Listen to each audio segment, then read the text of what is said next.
మస్కట్కి వెళ్ళే ముందు ఫ్యామిలీతో దిగిన ఫోటోలు ఆమె మొత్తం అన్నీ కూడా ఈ చర్చి దగ్గర మ్యారేజ్ ఫోటో ఇవన్నీ కూడా అంటే ఇప్పుడు ఈ పాత జ్ఞాపకాలన్నింటినీ కూడా గుర్తు చేసుకుంటూ భర్త నిజంగా హృదయ విదారకంగా పిల్లలు కానీ చాలా బాధపడుతున్నారనే చెప్పుకోవచ్చు.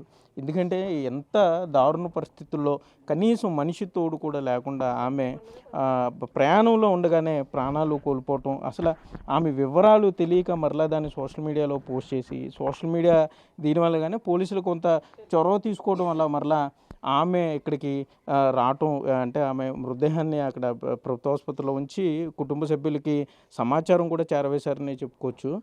మనం చూసిన చిన్న ఇల్లు ఆవిడది.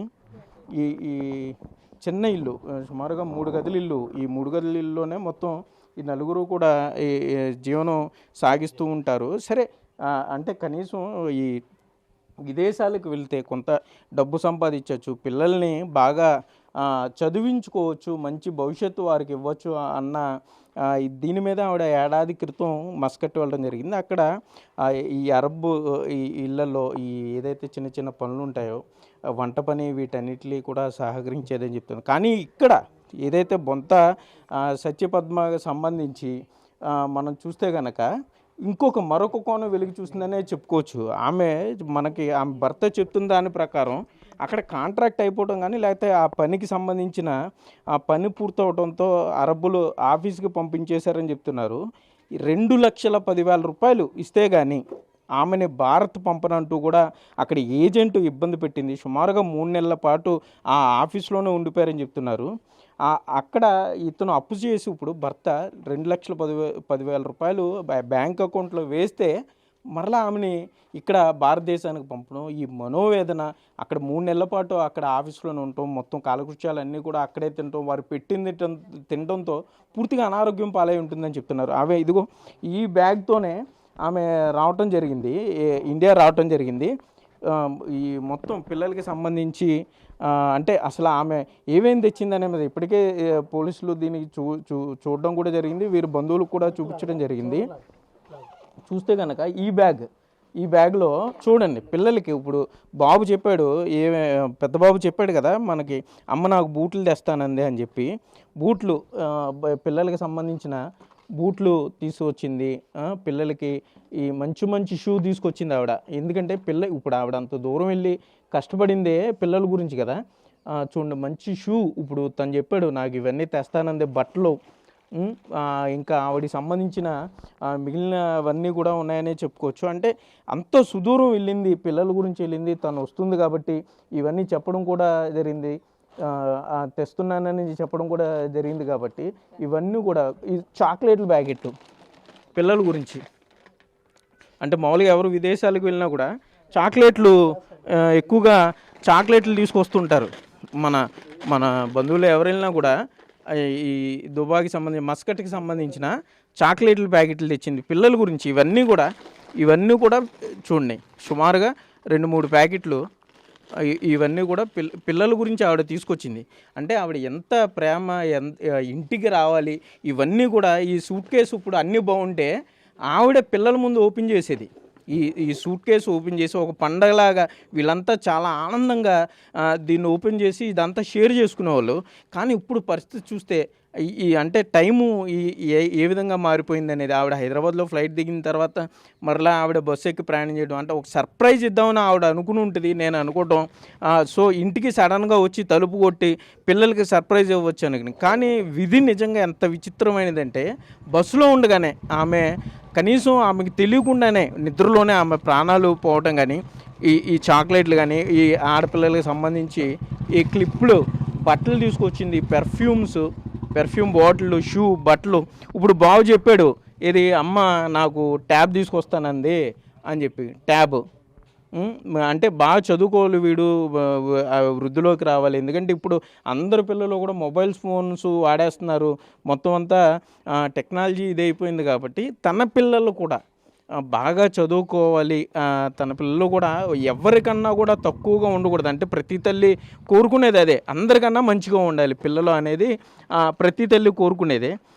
ఇంకా ఈ రకరకాల ఈ పెర్ఫ్యూమ్స్ కానీ, పిల్లలకి సంబంధించిన వస్తువులు కానీ, వాచ్, ఇదిగో ఇదే పెట్టిలో చూడండి వాచ్ కూడా తీసుకొచ్చింది ఆమె. అంటే వాచ్, ట్యాబు, షూసు అంటే అన్నీ బాగుంటే ఈ దీనికి సంబంధించి వీళ్ళంతా ఇప్పుడు ఇక్కడ మీరు చూసేవారు వీళ్ళందరూ కూడా కూర్చుంటే ఆవిడ ఓపెన్ చేసేది ఈ బాక్స్. పద్మ ఏమండి ఎంతేనా?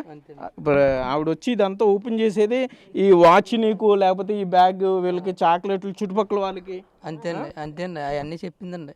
చుట్టుపక్కల వాళ్ళకి వీటికి పెట్టుకోవడానికి కొన్ని, ఇవ్వడానికి కొన్ని, అవన్నీ తెచ్చుకుంటున్నాను. అంటే నీకు ఒంట్లో నీరసంగా ఉన్నప్పుడు ఇవన్నీ ఎందుకు కొంటాం, ఆ డబ్బులు పెట్టుకుని వచ్చేస్తే నేను ఏదో హాస్పిటల్కి తీసుకెళ్తాను ఎమర్జెన్సీగాను, నీకు ఆరోగ్యం బాగోలేదు కదంటే ఏముందిలే నేను ఎలాగో వచ్చాను కాబట్టి నేను ఈ పిల్లలకి ఏమి తేకపోతే నా పిల్లలు అందరికి లేగానే సంతోషంతో ఉండాలి ఇవన్నీ వేసుకుని అని చాలా సంబరపడేదండి.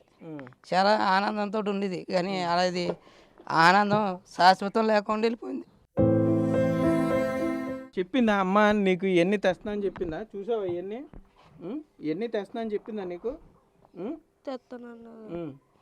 ముందే చెప్పింది నీకు ట్యాబు, ఇవన్నీ, వాచ్ అన్నీ తీసుకొస్తున్నాను, బూట్లు, బట్టలు అన్నీ నువ్వు అడిగినవన్నీ ఉన్నాయి. చూసావు ఇందులో?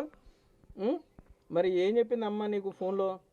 ఇది బట్టలు అన్నీ కొనుక్కు తెస్తాను నీకు, మీరు బాగా చదువుకోవాలని చెప్పింది. నువ్వు అది గుర్తుపెట్టుకో. నువ్వు అది బాగా గుర్తుపెట్టుకోవాలి. ఇప్పుడు ఎన్ని ట్యాబ్ తెచ్చినా కూడా, ఈ వాచ్, ఈ షూస్ తెచ్చినా కూడా ఎందుకు మీకు? మీరు అందరితో పాటు ఊళ్ళో మిగతా పిల్లల కన్నా కూడా బాగుండాలని కదా.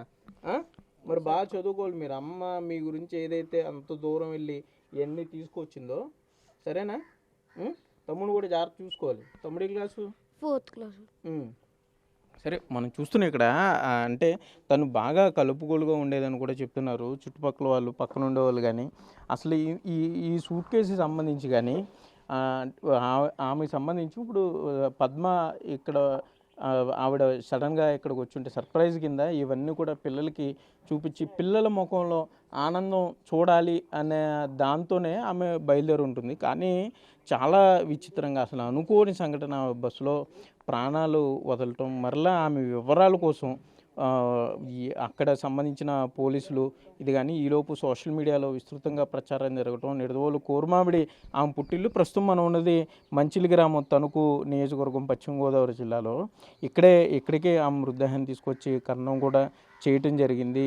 మరి దీనికి సంబంధించి అంటే ఇప్పటి వరకు అందరూ కూడా గుర్తు తెలియటం లేదు అన్న దీని మీద మాట్లాడుతున్నారు. కానీ సోషల్ మీడియాలో మహిళ తన పిల్లల గురించి, తన కుటుంబ పోషణ గురించి మస్కట్ అంత దూరం వెళ్ళి కష్టపడి పనిచేసి మరలా అక్కడ చాలా ఇబ్బందులు పడుతూ ఆమె భారతదేశానికి రావాలంటే, తిరిగి తన పిల్లల్ని చూడాలంటే, భర్త దగ్గరికి, తల్లిదండ్రుల దగ్గరికి, అత్తమామల దగ్గరికి రావాలంటే 2,10,000 రూపాయలు కట్టించుకున్న ఆ ఏజెంట్ పరిస్థితి ఏంటి? ఇప్పుడు ఆమె భర్త కూడా చెప్తున్నాడు, డబ్బులు వేస్తే కానీ భారతదేశం పంపమంటూ. ఈయన డబ్బులు చూసుకోవడానికి సుమారుగా 2 నెలల సమయం పడితే, 2 నెలల పైగానే పడితే, అన్నాళ్ల పాటు అక్కడ మస్కట్లోని అదే ఆఫీసులో ఆమెను అక్కడ నిర్బంధించి ఉంచారనే చెప్పుకోవచ్చు. డబ్బులు కడితే తప్ప పంపమని చెప్పారంటే ఎంత దారుణమైన పరిస్థితులు ఉన్నాయి. మరి వీటికి ఎవరు సమాధానం చెప్తారు? అధికారులు ఇప్పుడు ఏ విధంగా సమాధానం చెప్తారు? ఎందుకంటే తల్లి గురించి ఎదురు చూస్తున్న ఈ పిల్లలకి ఎవరు సమాధానం చెప్తారు? 2,10,000 రూపాయలు కట్టిన తర్వాత కూడా తన భార్యను ప్రాణాలతో చూడలేకపోయినటువంటి భర్త పరిస్థితి ఏంటి? ఇప్పుడు ఆ మస్కట్లో ఉన్న మేడము ఏం చెప్పుద్ది? ఎవరికి సమాధానం చెప్పుద్ది? ఈ డబ్బులకు సంబంధించే కానీ, లేకపోతే ఇంచుమించు వీరందరినీ ఒక 2-3 నెలల పాటు మానసిక వేదనకి గురి చేసి ఆమె తినకుండా పద్మకి సంబంధించి ప్రాణాలు కోల్పోయే పరిస్థితికి తీసుకువచ్చారంటే దీనికి ఎవరు బాధ్యత? ఎవరు సమాధానం చెప్తారు? For more videos like this, subscribe Big TV channel.